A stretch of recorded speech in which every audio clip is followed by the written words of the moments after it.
La question est pertinente parce que non seulement elle est fondée, mais elle est d'actualité.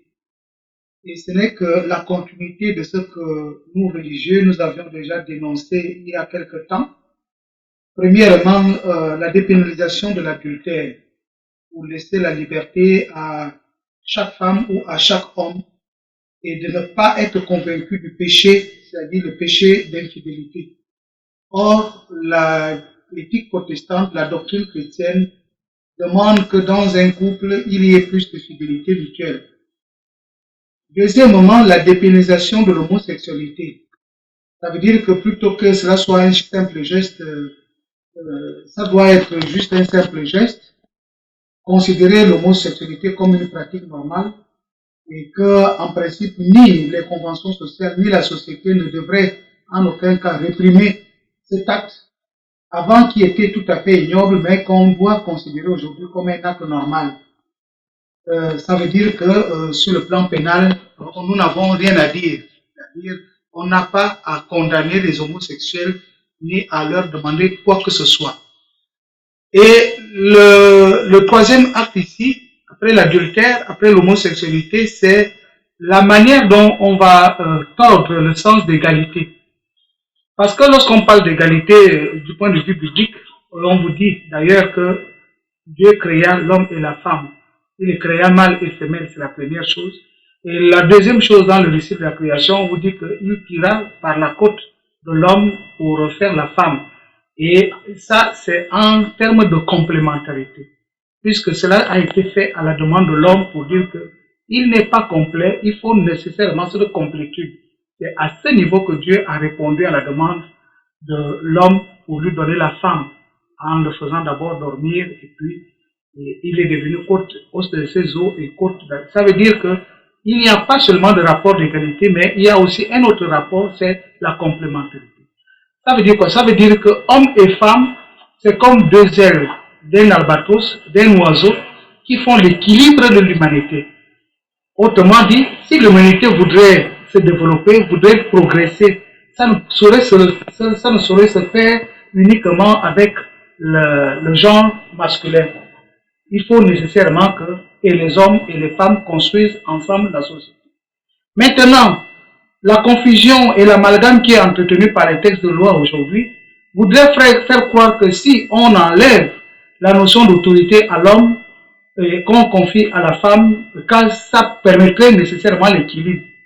Effectivement, il y aura des équilibres quelque part. Pourquoi? Parce que, d'une part, le mari, l'homme est le chef de la famille. Ça ne veut pas dire que lorsque l'homme dirige la famille, qu'il n'a pas à s'appuyer sur le travail de la femme, le consentement de la femme ou les grandes orientations que pourrait donner la femme.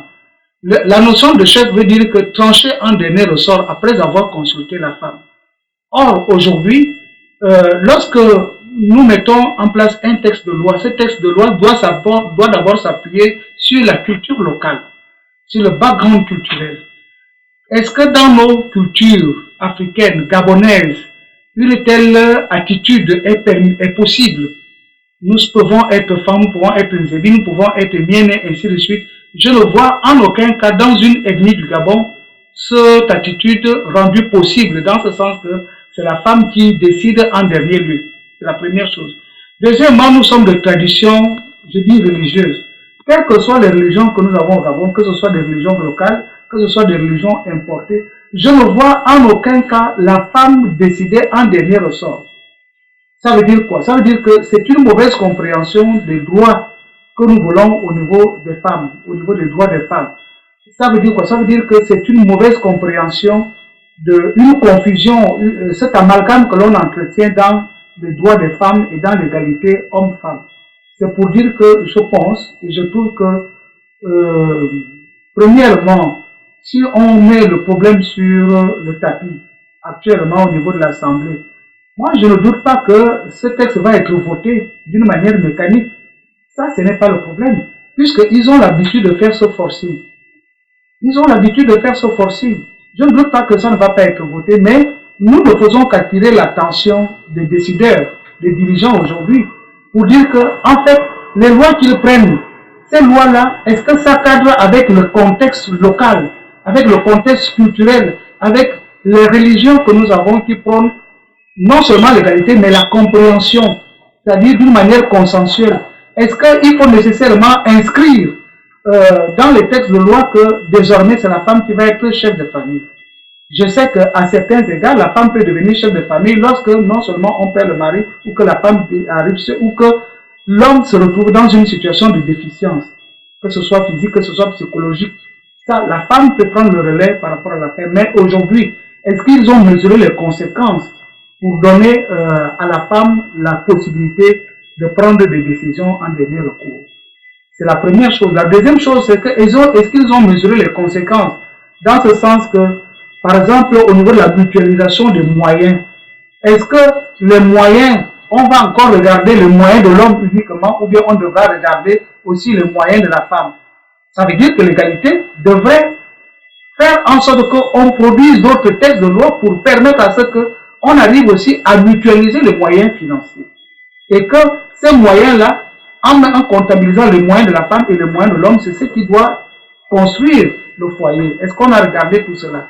La dernière chose, c'est en termes d'appartenance. Est-ce qu'on peut, le père qui est géniteur des enfants, le père qui est géniteur des enfants, il a donné des enfants avec la femme.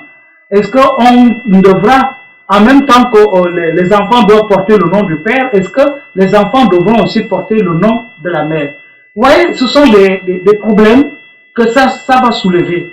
Et c'est pourquoi j'avais attiré l'attention de nos gouvernants, de nos législateurs, de ne pas faire le copier-coller. Parce que le contexte occidental n'a rien à voir avec le contexte africain, qui est le nôtre.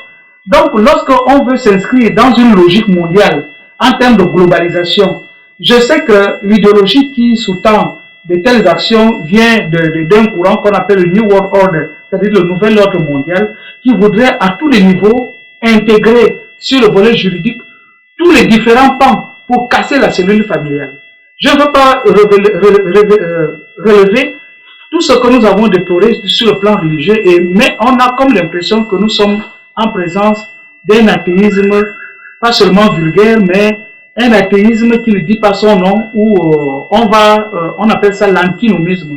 C'est-à-dire, on met des lois, lesquelles lois contrastent, lesquelles lois contredisent, lesquelles lois sont en rébellion par rapport aux lois divines, aux lois qui fondent la société, lesquelles lois mettent en péril les différentes valeurs, les valeurs nobles, les valeurs culturelles, les valeurs, qu'elles soient religieuses ou pas, mais ces valeurs sociales-là qui fondent la stabilité de toute société. Voilà le problème qui se pose avec la famille. C'est la famille qui se trouve aujourd'hui touchée. Ça veut dire qu'on tape, dans cette stratégie-là, on tape effectivement dans quelque chose qui va porter des fruits pour complètement mettre l'humanité dans une situation de crise, de désordre. On appelle ça Tohu Vabohu. C'est un désordre indescriptible. Et là, effectivement, nous arrivons dans une société, quand on dit qu'elle soit plus humaine, mais elle sera inhumaine, c'est-à-dire un monde sans cœur, sans pitié. Quand on pense que ce sera une société hautement humaine, mais ce sera une société infra-humaine, c'est-à-dire qui va rabaisser l'homme plutôt que de l'élever.